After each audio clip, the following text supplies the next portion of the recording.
Depuis toujours, la principale préoccupation des autorités togolaises est d'assurer une autosuffisance alimentaire à la population. C'est pourquoi divers programmes sont élaborés pour booster l'agriculture togolaise. L'élevage et la pêche occupent une place importante dans ces programmes. Ces deux filières contribuent également, de façon non négligeable, à assurer la sécurité alimentaire. Le monde des paysans reste celui qui se bat énormément pour maintenir la barre très haute en matière d'élevage et de pêche. Mais il dispose de moyens limités. Concernant la stratégie portant sur le développement de l'élevage ajoutant en même temps la pêche continentale, je dois dire que le souci, c'est de faire en sorte que les actions qui doivent être menées en matière d'élevage soient axées sur des investissements qui permettent d'avoir des résultats rapides en matière de constitution du cheptel, ovins et caprins, c'est-à-dire les petits ruminants, en matière des volailles également, mais aussi en matière d'amélioration de la productivité. Faire en sorte qu'on puisse améliorer les paramètres zootechniques des cheptels. Par rapport au secteur particulier de l'élevage dont vous parlez, il y a dans l'ensemble, pour ce qui concerne le PNIASA, le programme dans l'ensemble, il y a un volet récapitalisation de l'élevage au niveau national. Dans le cadre de ce programme de récapitalisation, vous avez le PASA en réalité qui assure la distribution et la récapitalisation en tant que telle. Bon, le PPAO en réalité intervient en mettant en place, pour ce qui concerne par exemple les ovins et les caprins, le PPAO intervient en appuyant la mise en place des géniteurs. Donc ça fait que quand vous prenez le programme dans son ensemble, puisqu'il faut introduire les géniteurs dans les élevages traditionnels, donc ces géniteurs ont été appuyés par le PPAO pour être produits, et le PASA, qui est un autre projet développé dans le cadre du PNIASA, intervient pour distribuer et mettre à la disposition des élevages ces géniteurs. Cependant, le développement de ces filières reste une bataille que les acteurs veulent gagner pour le bonheur des populations. Raison pour laquelle ils se sont structurés en organisations paysannes, dont la plupart se retrouvent sous la couverture de la coordination togolaise des organisations paysannes et de producteurs agricoles, CETOP. Cette plateforme se donne comme mission la promotion et la défense en permanence de la valeur d'une agriculture professionnelle, compétitive, dynamique et durable au service des exploitations agricoles, paysannes, familiales. Dans le cadre de notre mission, de notre cahier de charge, nous avons comme activité à mettre en œuvre, c'est de mobiliser des ressources pour renforcer les capacités de nos membres. Et ces producteurs qui sont accompagnés dans le cadre des activités de la CETOP sont les membres de la CETOP. Nous sommes là pour veiller à ce que les préoccupations des producteurs soient prises en compte dans la politique nationale. Et c'est l'État qui fait les politiques. Nous, ce que nous faisons, c'est de faire un peu de plaidoyer pour que l'élevage soit suffisamment pris en compte dans les politiques. Ce qui fait que depuis quelques années, nous nous intéressons à l'élevage, parce que c'est le secteur le plus pauvre en fait dans les politiques. On donne beaucoup plus d'accent au coton, au café, cacao, mais l'élevage n'est pas tellement pris en compte. Ce qui fait que le Togo est fortement dépendant de l'exportation, de l'importation d'un certain nombre de produits carnés. Et donc nous, dans notre stratégie, c'est d'essayer de faire des propositions et de veiller à ce que cela soit pris en compte dans les politiques. Et donc nous apportons des appuis en matière de concertation entre les OP des filières élevage. Au moins, il faut les mettre ensemble pour échanger sur un certain nombre de thématiques, bien de problématiques, et pour faire des propositions à l'autorité. La production totale halieutique sur la période 2003-2012 a une évolution en dents de scie avec un taux d'accroissement annuel négatif de moins 3,65%. Ceci montre la faible dotation en ressources halieutiques du pays. Le problème se pose sur le poisson. À l'heure actuelle, nous manquons de notre balance halieutique est déficitaire, et sérieusement déficitaire. Donc il y a un travail qui est fait au niveau de la direction des pêches et de l'aquaculture, au niveau de l'ICAT, au niveau de l'ITRA, et au niveau même, je dirais, du gouvernement, parce que l'année passée, le gouvernement a eu à mettre suffisamment de moyens pour que, il soit pondu un document de politique générale de l'aquaculture au Togo. Et c'est sur ce document qu'on va se baser les 5 ans à venir à développer l'aquaculture. Et il y a un plan de développement qui suit ce document de politique. L'élevage aujourd'hui, l'État qui étant conscient que vraiment il faut augmenter notre production pour pouvoir diminuer notre dépendance vis-à-vis de l'extérieur, parce qu'aujourd'hui le Togo arrive à satisfaire environ 60% de ses besoins en produits carnés, que ce soit la viande de bétail, la viande de volaille ou la viande des espèces spéciaux. Nous satisfaisons aujourd'hui 60%.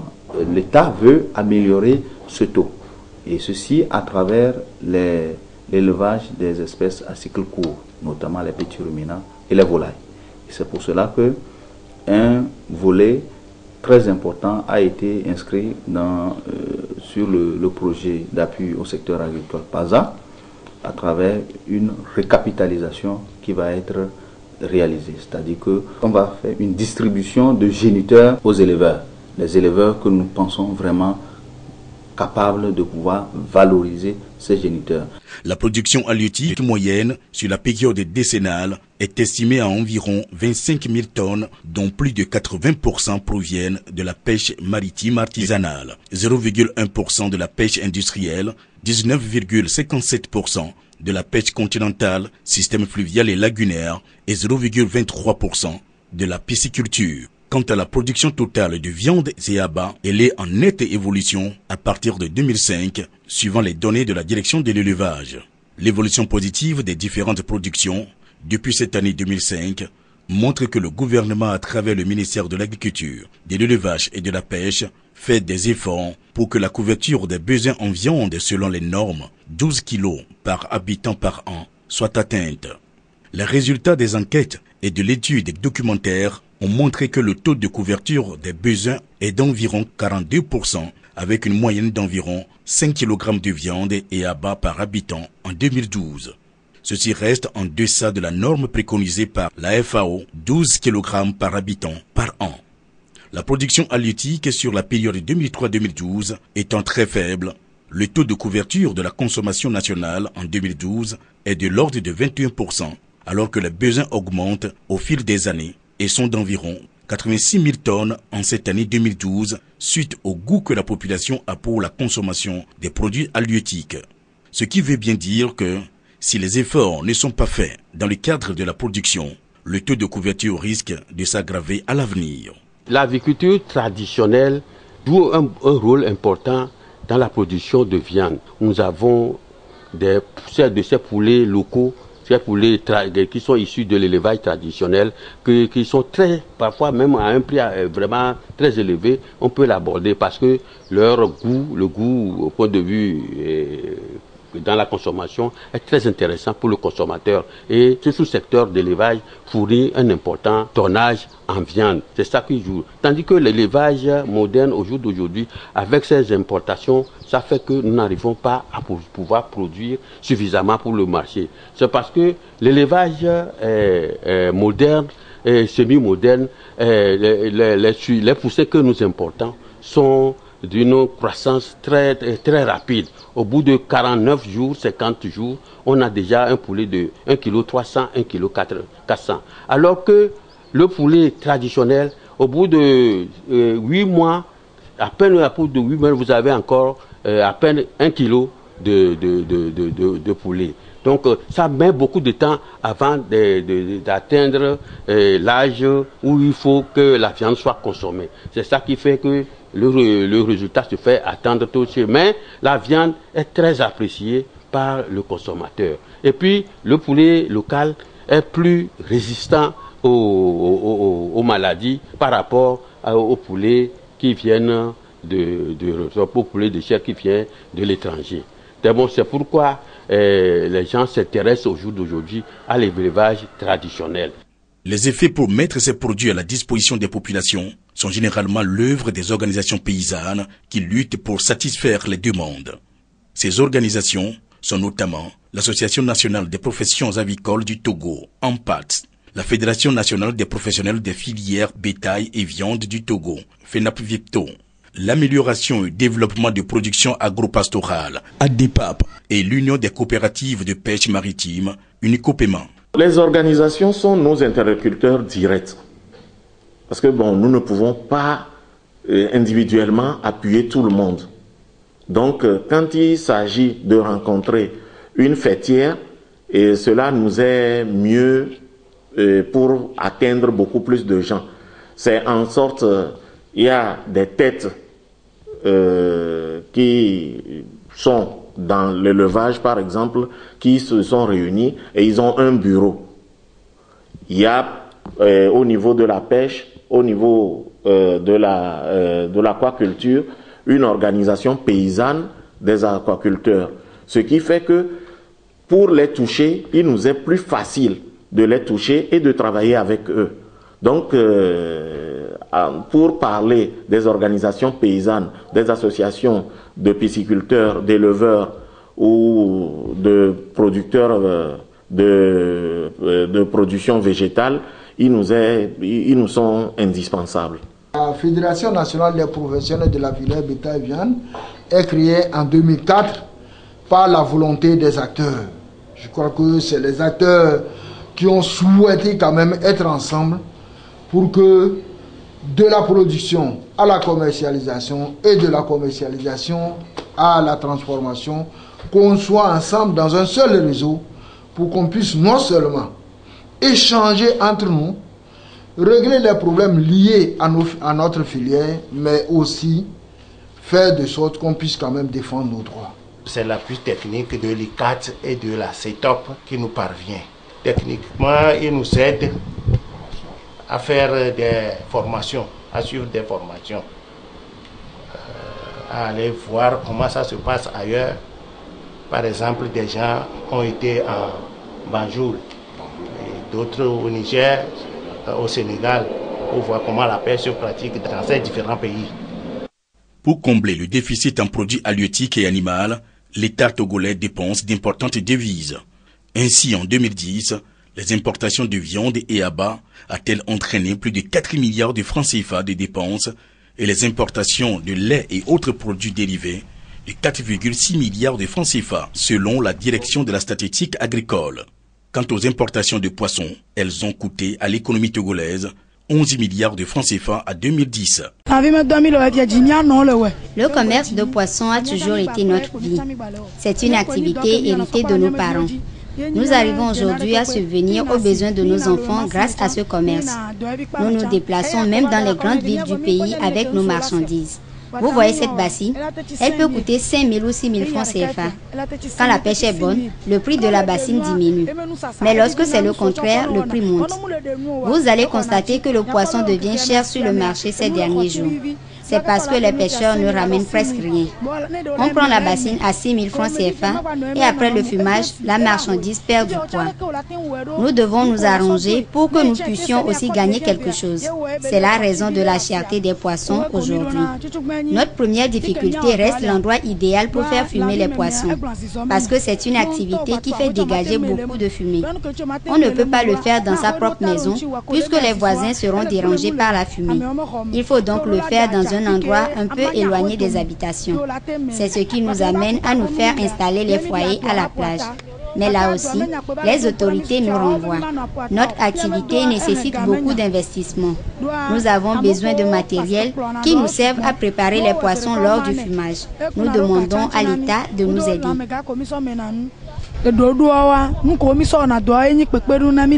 Aujourd'hui, le souci de l'État est de rentabiliser les efforts des producteurs. C'est pourquoi il a décidé d'apporter un appui accompagnement aux organisations paysannes afin que l'offre puisse répondre à la demande en produits carnés et halieutiques des populations. Ces soutiens sont accordés à travers les différents projets du PENIASA, notamment le projet d'appui au secteur agricole PASA, le programme de productivité agricole en Afrique de l'Ouest, projet Togo, PPAAO et d'autres initiatives des partenaires tels que la FAO, l'AFD, etc. L'objectif étant de réduire les dépenses liées à l'importation de ces produits et amener progressivement les organisations paysannes à produire pour couvrir suffisamment les besoins de la population et disposer, si possible, d'excédents exportables. Nos perspectives sont les perspectives de l'État, c'est-à-dire arriver à nourrir le Togolais et avoir des surplus si besoin est pour arroser la sous-région. Et nous sommes mieux nantis par rapport à d'autres pays, par exemple, que nous avons à côté, les pays de l'Interland. Mais bon, avec notre pluviométrie, si on s'attelle à faire des choses, on peut être excellent voisin avec les autres. Le PASA est chargé de fournir aux éleveurs les meilleures semences, dont les meilleurs géniteurs, et donc à contractualiser ses rapports avec l'ITRA pour aller donc s'approvisionner. Mais l'ITRA a contractualisé ses relations de production, de recherche des meilleurs géniteurs avec le PPAO. Et donc le PPAO donc produit ces géniteurs qui sont mis à la disposition donc du PASA pour cela. Donc tout simplement c'est pour dire que en travaillant en synergie avec le PPAO et l'ITRA, donc nous allons à terme faire en sorte que nous puissions équiper 3750 éleveurs et de poules de volailles et aussi 3125 éleveurs de petits ruminants. Donc ce qui fait que nous allons à la fin du projet faire en sorte que 3750 poulaillers traditionnels améliorés soient construits dans les fermes et 3125 bergeries traditionnelles améliorées soient construites. Et en même temps, ce qui veut dire que nous allons donner donc aux éleveurs 3125 béliers ou bien boucs, mais également aussi 4550 coqs améliorateurs. Donc en termes de perspective, c'est là où nous allons arriver au niveau du projet. Les filières animales et halieutiques constituent des richesses dans lesquelles les partenaires doivent investir. C'est un des poumons de l'économie nationale qui est en partie négligé. Les producteurs agricoles et les organisations paysannes n'attendent que des soutiens pour réaliser des prouesses dans le domaine et, par ricochet, satisfaire les besoins des populations. Actuellement, nos besoins sont de trois axes. C'est les cheptels même, c'est-à-dire les animaux qui doivent produire des laits. Il faut une amélioration génétique de ces cheptels-là. Et je sais qu'il y a beaucoup à faire par rapport au cas que nous connaissons dans les autres pays. Et nous avons beaucoup à faire sur ce plan-là. Nous sommes en retard par rapport à ça. Bon, le deuxième axe, ça c'est l'axe vraiment, disons, institutionnel. L'État, sinon les partenaires peuvent nous accompagner encore mieux pour la structuration de la filière de lait. Surtout qu'on parle d'interprofession maintenant, alors il faudra quand même certaines dispositions pratiques et surtout accompagnement pour pouvoir aller à cette interprofession-là au niveau de notre secteur aussi. Et disons, le troisième axe, c'est vraiment matériel. C'est-à-dire que tous les éleveurs ont besoin alors de valoriser leur lait. Alors vous allez voir qu'à l'intérieur, par exemple, les gens font d'autres produits qui ne valorisent pas trop le lait parce qu'ils n'ont pas de matériel, d'équipement pour pouvoir conserver, par exemple. Alors on pourrait organiser, du moins mettre en place des équipements de collecte ou même de pré-traitement au niveau des régions. Notre travail des bœufs là, ça fait très longtemps qu'on pleure chez le gouvernement de n'a qu'à nous aider à propos du travail là. Parce que voilà, ici le marché là n'est pas bon. On vend aussi les crédits. On pleure, le boucher aussi pleure. Maintenant, là où on charge maintenant les bœufs pour amener, il y a un peu de problème là-bas. Ce que nous, on veut chez le gouvernement, puisque là-bas, on donne pour de la préfecture, ils pourraient nous laisser et puis à notre descente aussi, on peut les tickets à Ditikopé aussi. Sinon, sur le traquage de la route aussi, par exemple à Askodé, on prend 10 000 sans reçu. À Kévier, 20 000 sans reçu. À Ditikopé aussi, la douane de Ditikopé aussi prend 10 000. Maintenant, dans notre parc ici, on prend 1 000 francs aussi sur les tickets. Voilà, on ne sait pas comment faire alors que le marché là, ça ne sent pas bon. La filière élevage, c'est une filière qui a beaucoup de plus-value. Ça recèle beaucoup quand même de richesses, mais malheureusement, jusqu'alors, tous les programmes qui sont mis en place ne boostent pas en réalité la filière. Moi, je prends le cas du Piniassa. Ça ne prend en compte que les petits ruminants. Et c'est surtout le volet élevage. Alors qu'en réalité, il y a beaucoup de choses qu'il faut quand même prendre en compte pour que nous soyons, ou disons, nous réduisons les déficits actuels, puisque le Togo est nettement déficitaire. Je crois que vraiment, il faut quand même faire de sorte qu'on puisse réduire ces déficits. Et ces déficits, il faut en réalité que l'État togolais et nous, organisations, mettent dans la main, qu'on puisse vraiment définir honnêtement et clairement des programmes qui vont aller directement aux acteurs et qui pourra faire de sorte qu'on pourra booster l'élevage au Togo. Nous avons besoin de maïs jaune. On n'en a pas suffisamment. Donc, ça, c'est un besoin qui est exprimé. Ça veut dire que ça, maintenant, on le traduit. Qu'est-ce qu'il faut? Donc, ça veut dire qu'il faut du maïs jaune. Il faut beaucoup de maïs jaune. Ça veut dire qu'il faut appuyer peut-être les producteurs de maïs jaune. Donc, tout ça là, ça veut dire que nous, on le met en œuvre pour pouvoir répondre à ce besoin-là. Donc, dès que les gens ne s'expriment pas dans ce cadre, ou ne s'inscrivent pas dans ce cadre, et ne s'expriment pas aussi dans ce cadre, donc nous, en bout de chaîne, on ne peut pas savoir ce qu'il y a, on ne peut pas savoir ce qu'il faut leur apporter. Donc, ça veut dire, ce qui est fondamental, c'est que les plateformes qui vont être mises en place, que les gens soient plus actifs, que les gens soient beaucoup plus expressifs. Il est donc clair que les secteurs de l'élevage et de la pêche ont besoin d'être redynamisés. La coordination togolaise des organisations paysannes et des producteurs agricoles, CETOP, y travaille depuis plusieurs années. Elle s'est donnée pour objectif, avec l'appui financier de l'Agence française de développement, AFD, dans le cadre du projet Réseau PAR, de rendre visibles ces sous-secteurs afin de valoriser non seulement les actions des acteurs des 10 domaines, mais aussi et surtout d'attirer l'attention des partenaires sur le développement des filières animales et halieutiques. Les producteurs sont au centre de l'agriculture et c'est eux qui nourrissent le Togo. Et donc, ce qui fait que maintenant, avec la nouvelle vision, ils sont beaucoup plus impliqués dans l'élaboration, dans la mise en œuvre des politiques, des projets en leur endroit. Et comme je l'ai dit tantôt, il y a des projets qui sont là, le PASA, il y a le PPAO, et il y a d'autres projets qui ne vont pas tarder à arriver, et qui accompagnent les producteurs, les éleveurs, à améliorer leur niveau de vie, leur conditions de travail. Par le passé, ce n'était pas le cas. Nous tous nous le savons, c'est des projets qui atterrissent du jour au lendemain et qui ne nous permettent pas d'avoir des résultats escomptés parce que les gens ne sont pas impliqués dans la mise en œuvre de ces politiques. Aujourd'hui, c'est le contraire, on les associe au début, à l'élaboration et à la mise en œuvre, ils sont aussi là. Et je pense qu'on n'est pas encore au bout, il y a encore du travail à faire parce que les besoins sont énormes. Vous le constatez sur le terrain, les gens ont toujours des besoins qui sont là. Et je pense que c'est petit à petit qu'on va essayer, et on va accompagner le gouvernement à améliorer, à mobiliser plus de ressources pour les éleveurs, pour les petits producteurs.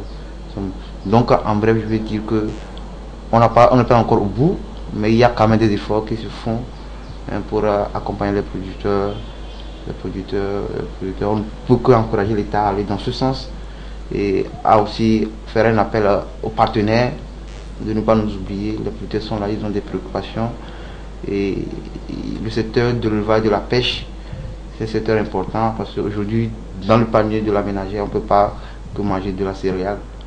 On a besoin aussi de la viande et c'est dans ce sens-là que nous avons intérêt à faire appel aux partenaires pour accompagner l'État et les producteurs à augmenter leur production pour nourrir la population togolaise et voir dans quelle mesure exporter même. Parce qu'il n'y a pas que d'autres pays qui nous envoient, mais il faut que nous soyons en mesure aussi d'exporter dans la sous-région. L'élevage et la pêche au Togo doivent donc intéresser ces bailleurs dans le cadre d'une lutte coordonnée contre la faim et la pauvreté à travers la création de richesses par les producteurs eux-mêmes.